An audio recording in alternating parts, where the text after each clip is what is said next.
This was everyone. Everyone had a hand in making this happen. And so it just shows you the power of teamwork, right? One person's not going to get this done by themselves.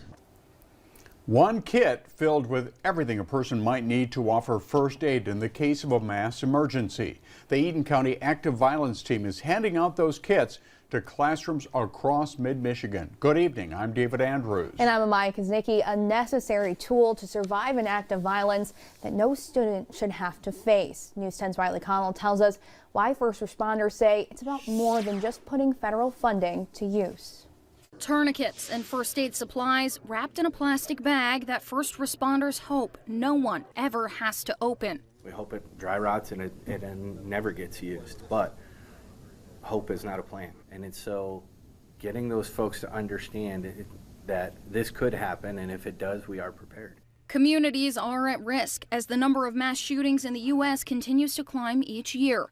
So the Eaton County Active Violence Team got to work, applying for federal funding to buy Roman teacher aid kits, or RTAKS, for schools in Eaton, Ingham, and Clinton counties.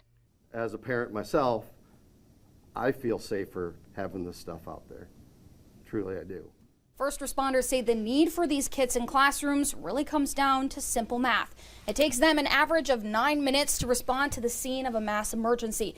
At the same time, it takes about 4 minutes for somebody with an injury to a major artery to bleed out. If you do the math, that's about 5 minutes of time where students and teachers might have to step in to administer first aid. Okay, it can go on your arms or your legs. Techniques like these now being taught to students and teachers. Charlotte Public Schools Superintendent Dr. Mandy Stewart never thought she'd have to learn, but she's grateful for the chance.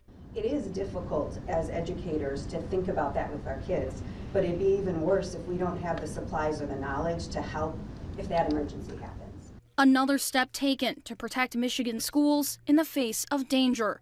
In Charlotte, Riley Connell, News 10. Schools across Eaton, Ingham, and Clinton counties will start to receive their emergency response kits in the coming weeks.